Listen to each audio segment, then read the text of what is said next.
இந்த பூகோள அரசியலுடைய மாற்றம் காரணமாக அடுத்த கட்ட நகர்வுகளுக்கு எங்களுக்கு சர்வதேச விசாரணை கொஞ்சம் உதவியாக இருக்கும். அவர் கூறின அதிகாரிகள் கைது செய்யப்பட்டார்கள், ஆனால் அவர்கள் பிணையில் வந்திருந்தார்கள். ஆகவே இந்த முன்னை நாட்களில் செய்யப்பட்ட விடயங்கள் எங்களுக்கு அவ்வளவு திருப்திகரமானதாக இல்லை.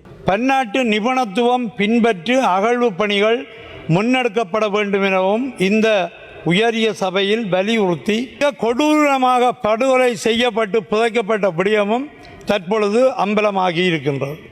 வார்த்தைகளில் கூறிவிட முடியாத கொடுமையான கொடூரமான தமிழின படுகொலை செம்மணி தொடக்கம் துண்டி இராணுவ முகாம் வரை இராணுவத்தால் யாழ்ப்பாணத்தில் மேற்கொள்ளப்பட்ட சகல படுகொலைகள் அணியன் தோட்ட பகுதியில் உள்ள புதைகுழி captain Lalith Hewage, captain Perera, lieutenant Thodugala, lieutenant Udayakumara, Vellappatti, Mandaitivu, Mankumban, Velanai ஆண்டிய பல பிரதேசங்களில் மனித புதைகுழிகள் இருக்கின்றது.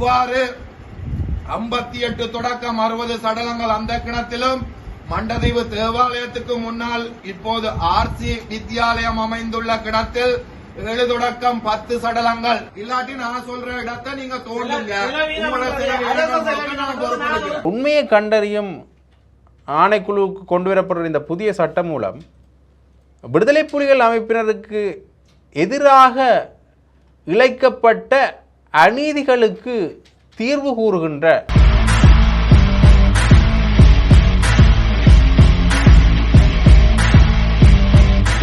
ஜெஃப்னாபடியன் சொந்தங்களுக்கு வணக்கம். இந்த காணொலியில் பல விஷயங்கள் தொடர்பாக அலசி ஆராயப்போகிறோம். அதில் குறிப்பாக இந்த பன்னாட்டு விசாரணை என்கிறதுல பலரும் தங்களுடைய கருத்தியல்களை கூறிய வண்ணம் இருக்கின்றார்கள். குறிப்பாக இந்த போர்க்குற்றம் சம்பந்தமானதுக்கு பன்னாட்டு விசாரணை சர்வதேச விசாரணை தேவை. ஏனென்றால் உள்ளக விசாரணையில் நம்பிக்கை இழந்த அடுத்த கட்டம் தான் சர்வதேச விசாரணை. சர்வதேச விசாரணை செய்வதன் மூலமாக அடுத்த கட்டத்தை நோக்கி போகலாமா இல்லையான்றது ஒரு வேறு பேசுபொருளில் இருக்கிற இந்த சூழ்நிலையில் ஏழா கட்டம், அதாவது எங்களுக்கு இதை விட வேறு வழி இல்லை என்கின்ற பொழுது சர்வதேச விசாரணை அவசியமாகின்றது.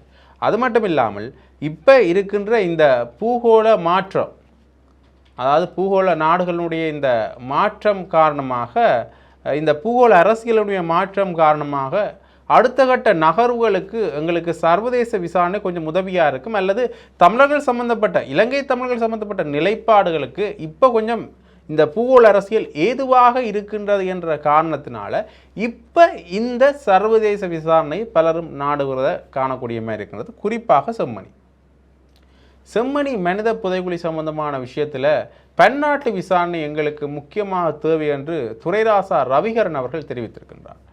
நாடாளுமன்றத்தில் பேசுகின்ற பொழுதே அவர் இந்த விஷயத்தை சொல்லியிருக்கிறார். இதை அவர் என்னென்ன ஆதாரங்களை வச்சு சொல்கிறாருன்னு பார்த்தீங்கன்னா, சோமரத்தின ராஜபக்ச அவர்கள் கைது செய்யப்படுகின்ற பொழுது, இந்த கிருஷ்ணாந்தினுடைய கொலை வழக்கு சம்பந்தமாக கைது செய்யப்பட்ட பிறகு இது சம்பந்தமான இப்போ நடக்கிற மாதிரியான அகழ்வு பணிகள் நடந்திருந்தன. அதில் 15 மனித என்பது கூட்டு தொகுதியில் கண்டுபிடிக்கப்பட்டன. அவற்றுக்கு என்ன நடந்தது எது நடந்ததுன்றது வேறு விஷயம். ஆனால் அந்த விடயங்கள் சம்பந்தமாக, அந்த குறிப்பிட்ட என்பது தொகுதியை சம்பந்தமான விசாரணைகள் கிடப்பில் போடப்பட்டது. அவர் கூறின அதிகாரிகள் கைது செய்யப்பட்டார்கள், ஆனால் அவர்கள் பிணையில் வந்திருந்தார்கள். ஆகவே இந்த முன்னை நாட்களில் செய்யப்பட்ட விடயங்கள் எங்களுக்கு அவ்வளவு திருப்திகரமானதாக இல்லை. அப்போ யாருடைய ஆட்சி இருந்ததுன்னு பார்த்தீங்கன்னா, சந்திரிகா பண்டாரநாயக்க குமாரதுங்க அவர்களுடைய ஆட்சி இருந்தது. அவருடைய ஆட்சியிலையும் இந்த சரியான நடைமுறை உள்ளக விசாரணைகள் மூலமாக நடைபெறவில்லை. ஆகவே இப்படித்தான் நாங்கள் இந்த உள்ளக விசாரணை மீதான நம்பிக்கையை இழந்திருந்தோம். ஆக இப்போ இந்த செம்மணி மனித புதைகுழி சம்பந்தமான அகழ்வு பணிகள் மேற்கொள்ளப்படுகின்றன. கிட்டத்தட்ட 150க்கும் மேற்பட்ட என்பது தொகுதிகள் அடையாளம் காணப்பட்டிருக்கின்றன. ஆகவே எங்களுக்கு இப்போ இந்த சர்வதேச விசாரணை அவசியமாகின்றது. எதற்கென்னா இந்த செம்மணி மனித புதைகுழி சம்பந்தமான விஷயத்தில் செம்மணி அகழ்வு பணிகளுக்குரிய அகழ்வாய்வு பணிகளுக்குரிய தொழில்நுட்பம் சார் நிபுணத்துவத்தை வழங்குவது தொடர்பில் ஆராய்ந்து வருவதாக பிரித்தானியாவின் வெளியுறவு மற்றும் அபிவிருத்தி விவகாரங்கள் இராஜாங்க செயலாளர் டேவிட் லமி அண்மையில் தெரிவித்துள்ளார். அவரின் இந்த கருத்துக்களை வரவேற்பதுடன் அவருக்கு எனது நன்றிகளையும் தெரிவித்துக் கொள்ள விரும்புகின்றேன். இவ்வாறாக Order please, the Honorable Professor Seyran Anekar from the panel of chairs will take the chair.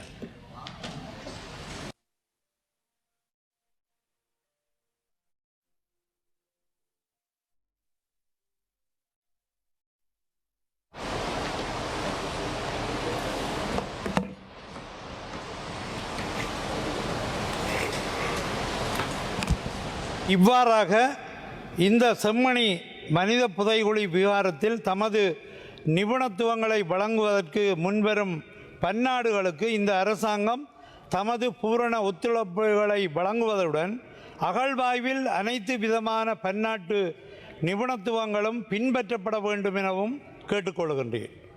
அத்தோடு பன்னாட்டு தடயவியல் நிபுணர்களும் பன்னாட்டு மனித உரிமைகள் நிபுணர்களும் இந்த அகழ்வாய்வில் பங்கேற்க வேண்டும் எனவும் வலியுறுத்தி கேட்டுக்கொள்ள விரும்புகின்றேன்.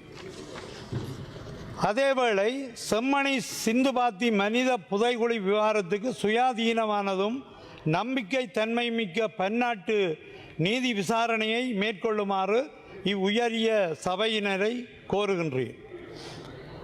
குறிப்பாக தற்போது இந்த நாட்டில் பெரும் பேசுபொருளாக யாழ்ப்பாணம் செம்மணி சிந்துபாத்தி மயான புதைகுழி விவகாரம் மாறியிருக்கின்றது.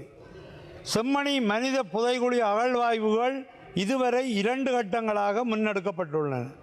அந்த வகையில் செம்மணி புதைகுழியின் 1ஆம் கட்ட அகழ்வாய்வு பணிகள் பரீட்சார்த்த அகழ்வு பணியாக 9 நாட்கள் இடம்பெற்று ஜூன் 7ஆம் தேதியுடன் நிறைவடைந்து இருந்தது.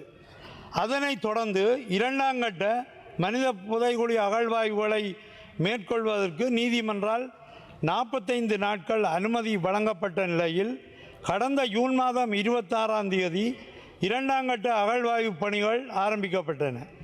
இவ்வாறு ஆரம்பிக்கப்பட்ட 2ஆம் கட்ட அகழ்வாய்வு பணிகள் கடந்த ஜூலை 10ஆம் தேதி அகழ்வாய்வாளர்களின் ஓய்வுக்காக இடைநிறுத்தப்பட்டு கடந்த 21/7/25ஆம் ஆண்டு மீள 2ஆம் கட்ட அகழ்வாய்வு பணிகள் ஆரம்பிக்கப்பட்டு முன்னெடுக்கப்பட்டு வந்த நிலையில் கடந்த 6/8/25 அன்று 32வது நாளுடன் 2ஆம் கட்ட அகழ்வாய்வு பணிகள் இடைநிறுத்தப்பட்டன. அந்த வகையில் இதுவரை குறித்த செம்மணி மனித புதைகுழியிலிருந்து மொத்தம் 147 எலும்புக்கூட்டு தொகுதிகள் இனங்காணப்பட்டுள்ளது.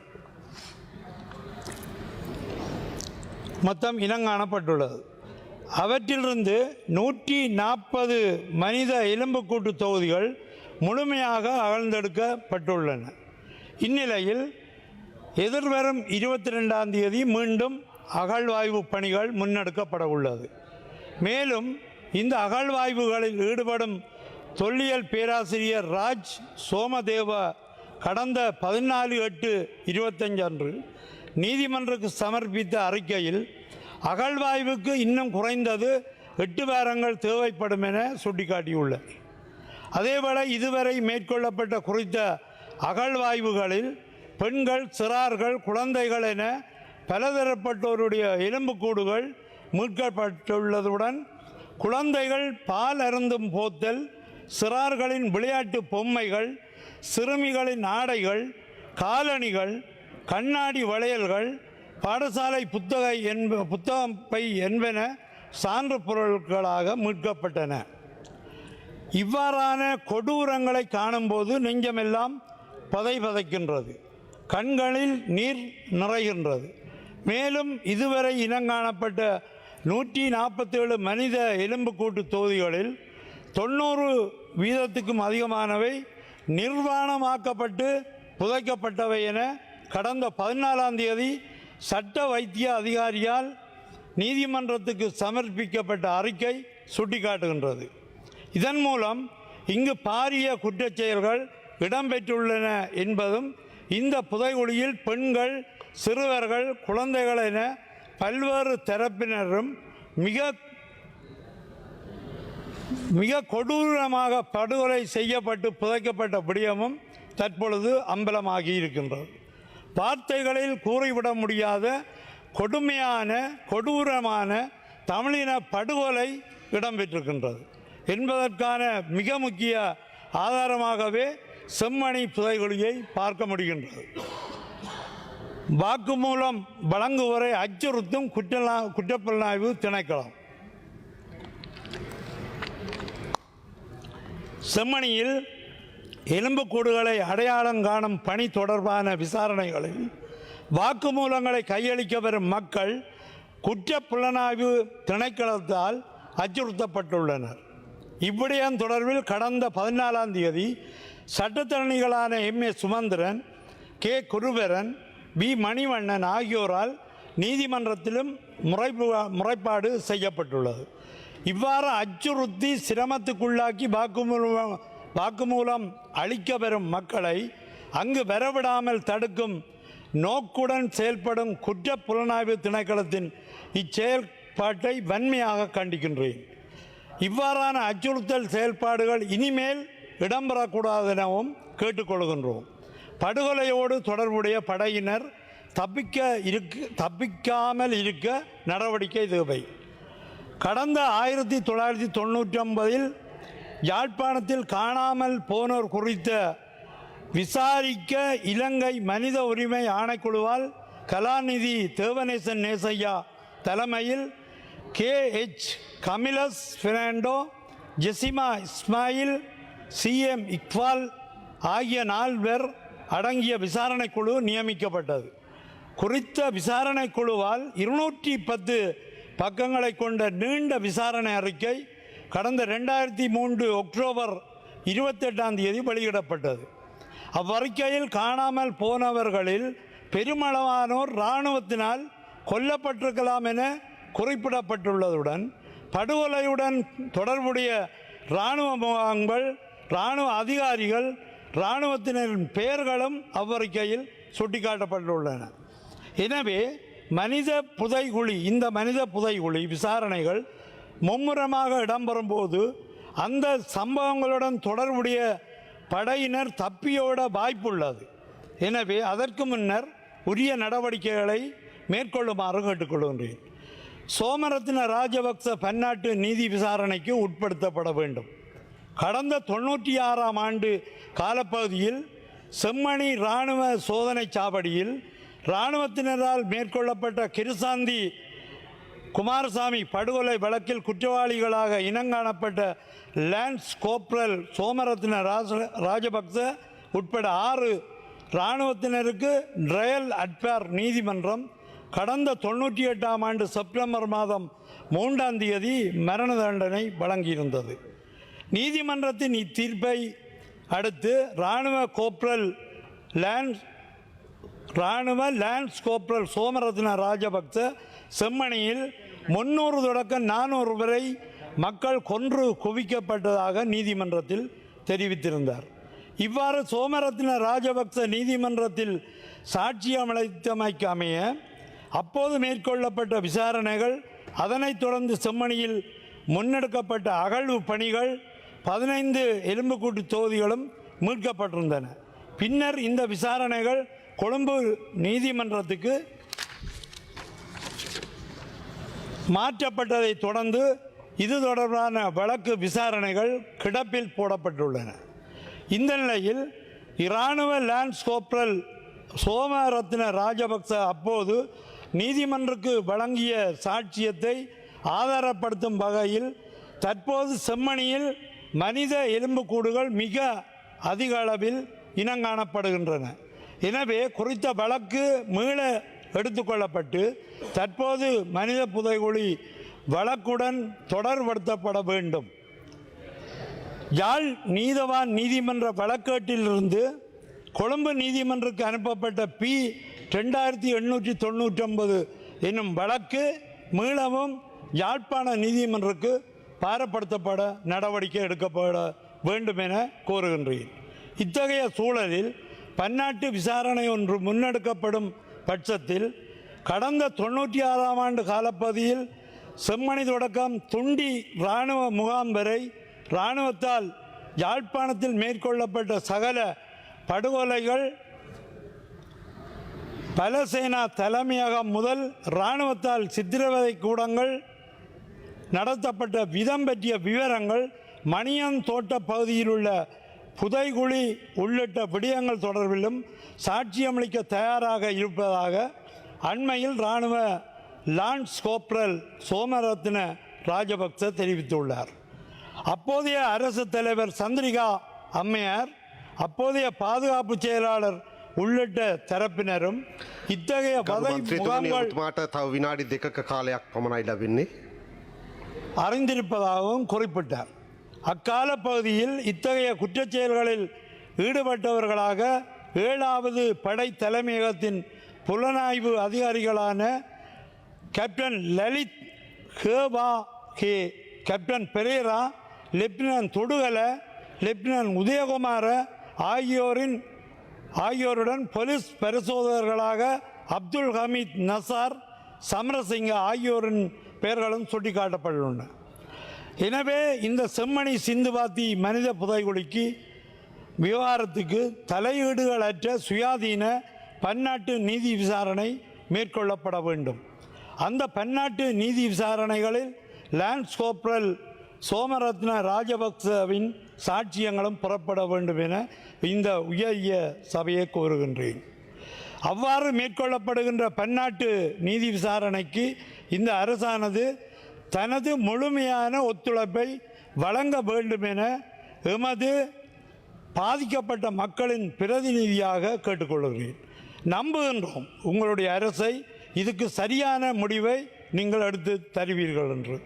பன்னாட்டு நீதி விசாரணை மாத்திரமே பாதிக்கப்பட்ட எமது தமிழ் மக்களுக்கு நீதியை பெற்றுத்தரும் ஒரே மார்க்கமாகும். அதேவேளை செம்மணி சிந்துபாத்தி மனித புதைகுழியில் தொடர்ந்து மேற்கொள்ளப்படுகின்ற அகழ்வாய்வு பணிகளில் பன்னாட்டு பிரதிநிதிகளின் பங்கு பெற்றுதல், பன்னாட்டு கண்காணிப்புகள் இருக்க வேண்டும் என்பதை வலியுறுத்தி கேட்டுக்கொள்வதுடன் பன்னாட்டு நிபுணத்துவங்களில் பின்பற்றப்பட்டு அகழ்வாய்வு பணிகள் முன்னெடுக்கப்பட வேண்டும் எனவும் மீண்டும் மீண்டும் வலியுறுத்தி கேட்டுக்கொள்கின்றேன்.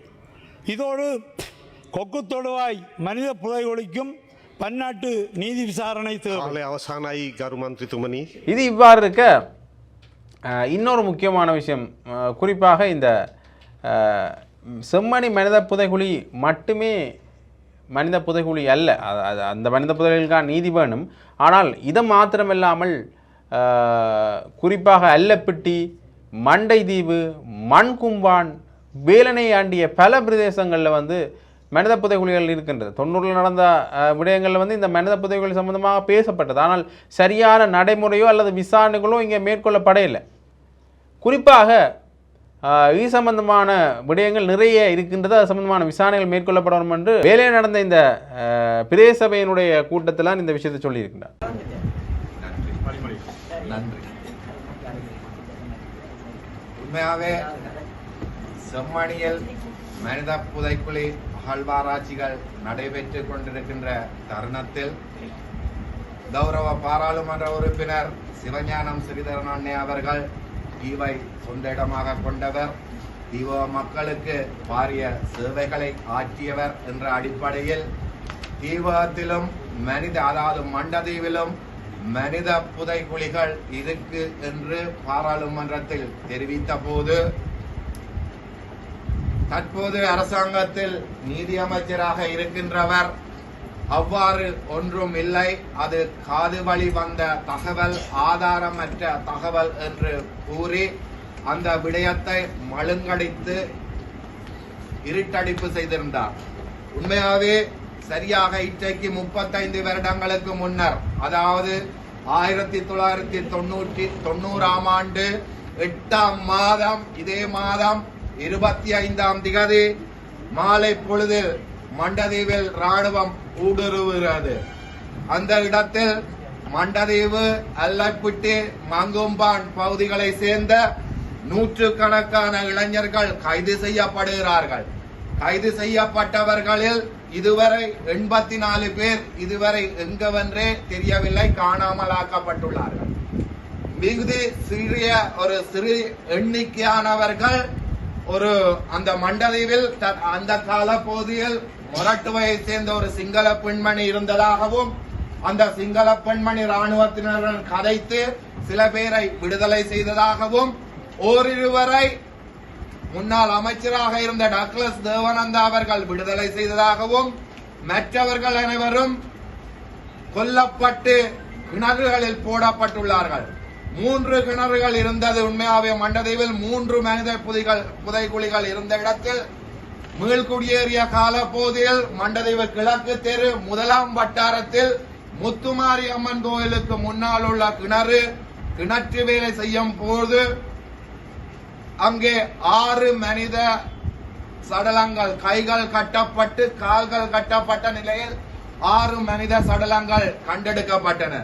அதன் பின்னர் 2004ஆம் ஆண்டு அதே 2ஆம் வட்டாரம் கிழக்கு தெரு தோட்டக்காணியில் இன்று வரை 55 தொடக்கம் 60 வரையான சடலங்கள் ஒரு கிணற்றில் இருக்கிறது. இது தொடர்பாக கண்கண்ட சாட்சிகளாக கைது செய்யப்பட்டு விடுதலை செய்யப்பட்ட ஓரிருவர் இன்று வரை உயிரோடு இருக்கிறார்கள் சாட்சிகளாக. இவ்வாறு 58 தொடக்கம் 60 சடலங்கள் அந்த கிணத்திலும், மண்டதீவு தேவாலயத்துக்கு முன்னால் இப்போது ஆர்சி வித்யாலயம் அமைந்துள்ள கிணத்தில் 7 தொடக்கம் 10 சடலங்கள் இருக்கிறது.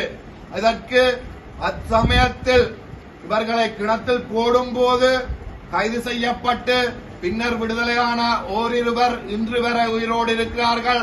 அவர்களின் தகவலின்படியும் மற்றொரு 2004ஆம் ஆண்டு சமாதான கால பகுதியில் அதே 55 தொடக்கம் 60 சடலங்கள் உள்ள கிணறுகளில் பல்கலைக்கழக மாணவர்களால் ஒரு நினைவு தூவி ஒன்று ஸ்தாபிக்கப்பட்டது.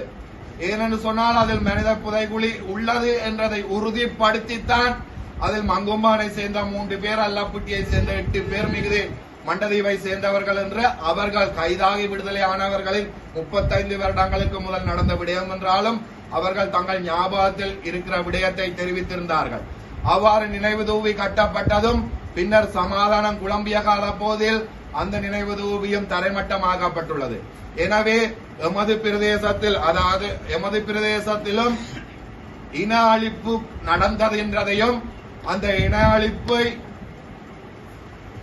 ஆதாரங்களாக இன்றும் மண்டதீவில் 2 மனித புதைக்குழிகள் இருக்கிறது என்றதையும், இது ஆதாரமற்ற செயல் என்று கடந்து செல்லாமல் இது தொடர்பாக உரிய விசாரணை நடத்தப்பட வேண்டும் என்றும், இது கட்டாயம் அகழ்ந்து உண்மைத்தன்மை உலகுக்கு தெரியப்படுத்தப்பட வேண்டும் என்றதும், தீவாத்திலும் இனப்படுகொலை நடந்தது என்பதை ஆவணப்படுத்தப்பட வேண்டும் என்பதையும் இந்த இடத்தில் நான் தீர்மானமாக முன்வைக்கின்றேன். நீங்க அதே கட்சியில சேர்ந்தவர்கள் செலவீனம் எடுப்பீங்கன்னா சரி, இல்லாட்டி நான் சொல்ற இடத்தை நீங்க தோண்டுங்க. உங்களோட செலவீனம் நான் பொறுப்பெடுக்கிறேன்.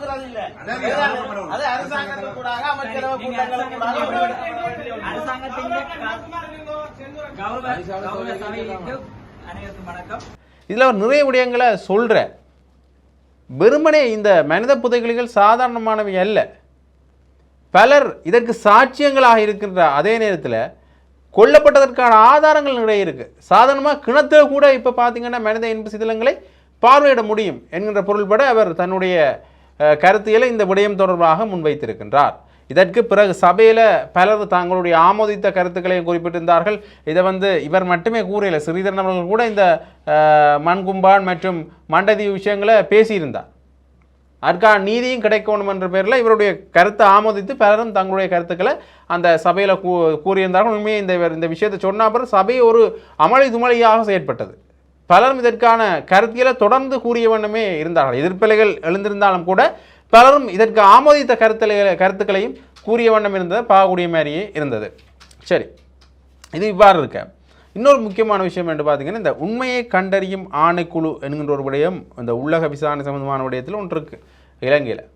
அப்போ இந்த உள்ளக விசாரணை மற்றும் உள்ளக நிறுவனங்கள் மூலமான ஒரு கருத்தியல்களை அல்லது அதால் கிடைக்கிற விடயங்களை எங்களுக்கு சாதகமான இல்லை என்று தமிழ் மக்கள் தரப்பில் பேசப்படுறது. அந்த வகையில் இந்த உண்மையை கண்டறியும் ஆணைக்குழுவுக்கு ஒரு புதிய சட்ட மூலம் ஒன்றை ஜனாதிபதி அன்ருகுமார் திசாநாயக்க அவர்கள் கொண்டு வர போன்றால் என்ற தகவல் வெளியாகினதிலிருந்து அது தொடர்பான விமர்சனங்களும் எழுந்து கொண்டு தான் இருந்தன. குறிப்பாக இது சம்பந்தமாக மொஷான் சமரசிங்க என்கின்ற ஒரு சிங்கள ஊடகவியலாளர்கள் ஒரு முக்கியமான விடயத்தை சொல்லியிருக்கின்றார். என்ன விடயம்னு பார்த்தீங்கன்னா, இந்த உண்மையை கண்டறியும் ஆணைக்குழுவுக்கு கொண்டு வரப்படுற இந்த புதிய சட்டம் மூலம் விடுதலை புலிகள் அமைப்பினருக்கு எதிராக இழைக்கப்பட்ட அநீதிகளுக்கு தீர்வு கூறுகின்ற ஒரு விடயமாக இருக்கலாம் என்று நம்ப தோன்றுகின்றது அல்லது எண்ண தோன்றுகின்றது என்று யார் சொல்லியிருக்கிறான்னு பார்த்தீங்கன்னா, இந்த ஊடகவியலாளர். இப்போ பேசுகின்ற பொழுது இன்னும் ஒரு தனியார் ஊடகத்தில் கொடுத்த ஒரு நிகழ்ச்சியில் தான் ஒரு செவ்வி அல்லது ஒரு கலந்துரையாடல் நிகழ்ச்சியில் இந்த விஷயத்தை சொல்லியிருந்தார். இதில் குறிப்பாக அவர் என்ன விஷயத்தை சொல்கிறாருன்னு பார்த்தீங்கன்னா, விடுதலை புலிகள் அமைப்பினருக்கு எதிராக இழைக்கப்பட்ட அநீதிகள் என்று சொல்கின்ற பொழுது அந்த அநீதிகள் இழைச்சது இராணுவத்தினர் என்ற வகையில் இராணுவத்தினர் மேலே நடவடிக்கை எடுக்கின்ற ஒரு நிகழ்வாகத்தான் இந்த சட்டம் மூலம் அல்லது அதற்கான ஒரு முன்னாயத்தமாகத்தான் இந்த சட்டம் மூலம் இருக்கும் என்கின்ற விடயத்தை அவர் சொல்கிறார். அதே நேரத்தில் இந்த போராட்டங்கள் சம்பந்தமான உண்மைத்தன்மைகளும் கண்டறியப்பட வேண்டும். அவர் குறிப்பாக இந்த போராட்டத்தை மட்டுமே சொல்லல, உங்களுக்கு கண்டியில் நடந்த கிளர்ச்சியாக இருக்கட்டும், அது மட்டும் இல்லாமல் அண்மையில் நடந்த அறகலைய போராட்டமாக இருக்கட்டும், இந்த போராட்டங்கள் எதற்காக நடந்தது என்கின்ற உண்மைத்தன்மையும் இதற்கு பின்னால் இருக்கிற அரசியலும் கண்டறியப்பட வேண்டும் என்கின்ற விடய பொருளில் அவர் பேசியிருக்கின்றார். அதுவே கிட்டத்தட்ட இந்த விடுதலை புலிகள் அமைப்பினருக்கு ஆதரவாகத்தான் இந்த சட்டம் இருக்கின்றது என்று கூற வந்திருந்தார். இருந்தாலும் கூட இந்த அன்ருகுமார் திசாநாயக்கனுடைய அரசாங்கம் கூட இந்த முன்னை நாட்களில் இருக்கின்ற அரசியல் கைதிகளை இவர்கள் விடுதலை செய்யாமல் இருக்கின்றதில் இருந்தே தமிழர்கள் சார்ந்து இவர்கள் எடுக்கின்ற இந்த நிலைப்பாடு எப்படி இருக்கின்றது என்று கொஞ்சம் கொஞ்சமாக தெரிய வருகின்றது. இன்னுமே கொஞ்சம் இறுக்கத்தை கடைபிடிக்கின்றார்கள் இந்த விடுதலை புலி இந்த யாரோட அரசியல் கைதிகளை விடுதலை செய்வது சம்பந்தமாக. ஆக இந்த அரசியல் கைதிகளுடைய விடுதலை என்றதிலேயே இவர்களோட முன்னேற்றம் காட்ட முடியாத சூழ்நிலை இருக்கின்ற பொழுது இவருடைய கருத்தை ஏற்கலாமா, இந்த ஊடகவியலாளர் சொன்ன கருத்தை ஏற்கலாமா இல்லையா என்கின்றதை ஒரு கேள்வியாகத்தான் இருக்கின்றது. சரி, அது இவ்வாறு கேட்க இன்னொரு முக்கியமான விஷயத்தையும் பார்க்கணும். நாமல் ராஜபக்சனுடைய கருத்து. நாமல் ராஜபக்ச அவர்கள் சொல்லியிருக்க ஒரு விஷயத்தை அவர் பலமையாகவே ஒவ்வொரு விடயங்களையும் சொல்லிக் கொண்டு வரார். அதில் ஒரு விஷயத்தை சொல்கிறார், விடுதலை புலிகள் அமைப்பினர் இப்போ இருந்திருந்தா நடந்து வந்து துப்பாக்கி சூட்டு சம்பவங்களை மேற்கொண்டுட்டு போயிருப்பார்கள். அந்த அளவுக்கு இந்த தேசிய பாதுகாப்பு வந்து கேள்விக்குறியாக இருக்கின்றது இந்த ஆட்சியில் என்ற விஷயத்தை சொல்லியிருக்கின்றார். அது குறிப்பாக பழமையாக இருக்கிற மஹிந்த ராஜபக்சனுடைய புராணத்தையும் கையில் எடுத்து சொல்லியிருந்தார்.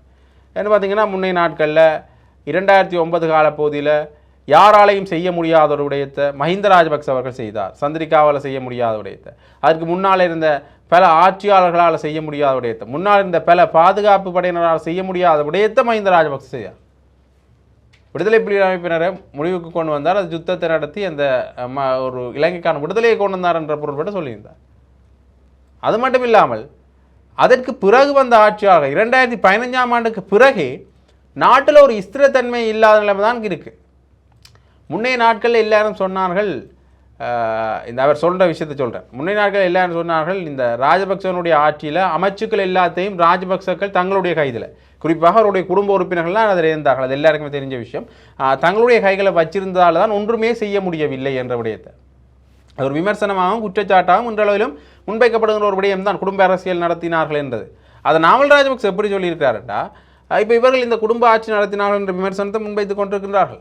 ஆனால் அப்படி நாங்கள் நடத்தினதால் தான் இப்படி கட்டுக்கோப்பாக நாட்டை வைத்திருக்க முடிந்தது என்ற விஷயத்தை சொல்லியிருந்தார்.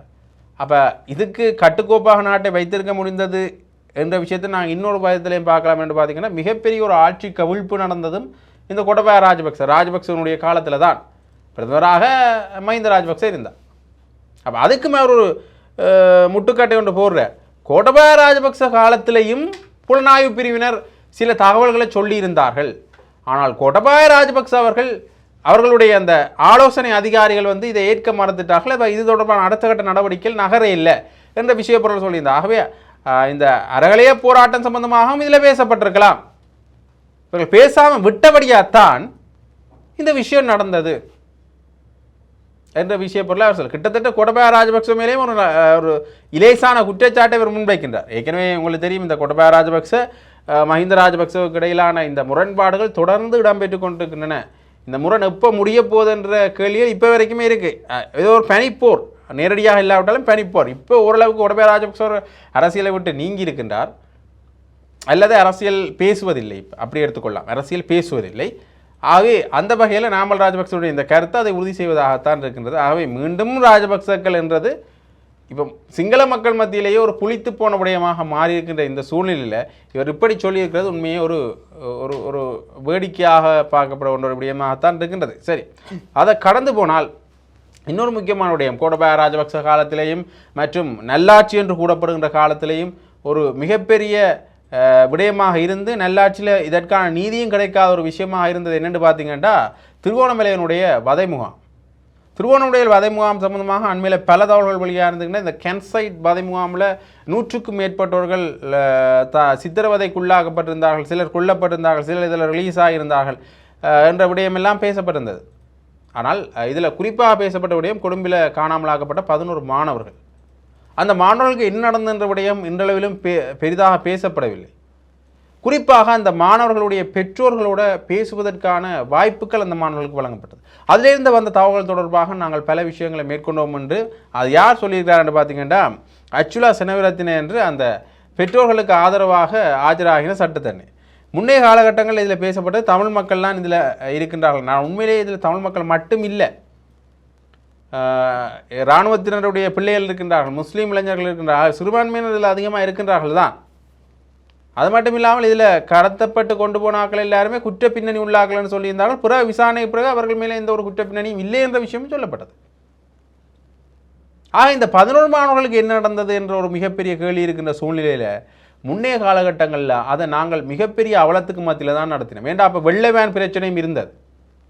அது மட்டும் இல்லாமல் அந்த குறிப்பிட்ட அந்த பெற்றோர்கள் மேலேயும் என் மேலேயும் கூட பல அவதூறுகள் பரப்பப்பட்டன. நாங்கள் விடுதலை புலிகள் அமைப்பினரை சேர்ந்தவர்கள் என்று என் மேலே ஒரு அவதூறு பரப்பப்பட்டது. எனக்கு கொலை அச்சுறுத்தல் வந்திருந்தது, அந்த பெற்றோர்களுக்கு கொலை அச்சுறுத்தல் வந்திருந்தது. இப்படியான சூழ்நிலையில் தான் நாங்கள் அந்த விடயத்தை நிகழ்த்தியிருந்தோம். இப்போ இந்த அரசாங்கம் அது தொடர்பான விசாரணை, அதாவது தொடர்பான விசாரணை நீதியை நிலைநாட்டும் என்று நம்புகின்றோம் என்கிற பொருளை கிட்டத்தட்ட தேசிய மக்கள் சக்தியுடைய அரசாங்கத்துக்கு ஆதரவாக அவர்கள் பேசியிருக்கின்றார்கள். அது மட்டுமில்லை அவர் பேசியிருக்கின்றார். அது மட்டுமில்லாமல் முன்னே நாள் அரசாங்கத்தில் விமர்சனம் செய்திருந்தார், நல்லாட்சி அரசாங்கத்தை விமர்சனம் செய்திருந்தார், கோடபாய ராஜபக்சனுடைய அரசாங்கத்தை விமர்சனம் செய்திருந்தார். கோடபாய ராஜபக்சனுடைய அரசாங்கத்தில் முதல் இந்த திருகோணமலை 13 சம்பந்தமாக விசாரிக்கணும் என்று சொல்கின்றார்கள். ஆனால் விசாரணை வேலை தீவிரமாக போகணும், அவர்களே எதிர்பார்த்திருக்க மாட்டார்கள் இப்படி தீவிரமாக போகுதுண்டு. விசாரணை தீவிரமாக வந்த பிறகு இல்லை போர்க்காலத்தில் இருந்த படையினர் மேலே நாங்கள் விமர்சனம் செய்யக்கூடாது, விசாரிக்கக்கூடாது மாற்றியிருந்தார் கோடபாய ராஜபக்ச. குறிப்பாக மிக பிரதானமாக இருந்த கடற்படை அதிகாரி ஒருவரை கைது செய்வதற்கு தடையாக இருந்தவர், நல்லாட்சி அரசாங்கத்தில் கைது செய்வதற்கு தடையாக இருந்தவர் மைத்திரிபால சிறிசேன. இப்படி முன்னைய நாட்களில் இருந்த ஜனாதிபதிகள் மேலேயும் அவர் தன்னுடைய விமர்சனங்களை முன்வைத்திருக்கிறார். இப்போ உண்மையிலேயே ஒரு பேசுபொருளாக மாறி இருக்கிறது திருகோணமலை வதைமுகாம். இது செம்மணிக்கு பிறகான காலகட்டத்தில் அல்லது பிள்ளையான கைது செய்யப்பட்ட பிறகான காலகட்டத்தில் 2 வகையிலையும் எடுத்துக்கொள்ளலாம். 2 வகையிலையும் வெவ்வேறு வதைமுகங்களும் வெவ்வேறு சித்திரவதை சம்பவங்கள் சம்பந்தமான விடயங்களும் வெளிவந்த வண்ணமே இருக்கின்றன. இந்த அரசாங்கம் இதற்கு என்ன தீர்வை காணப்போது என்பதுதான் இப்போ ஒரு பெரிய பேசுபொருளாக மாறியிருக்கிறது. ஆகவே இப்படியாக பல விஷயங்கள் தென்னிலங்கை அரசியல் பரப்பிலையும் வடகிழக்கு அரசியல் பரப்பிலையும் நடந்த வண்ணமே இருக்கின்றன. அந்த விடயங்களை தெரிந்து கொள்வதற்காக நீங்கள் ஜெஃப்னா புடியன் சேனலோடு இணைஞ்சிருங்க. நன்றி, வணக்கம்.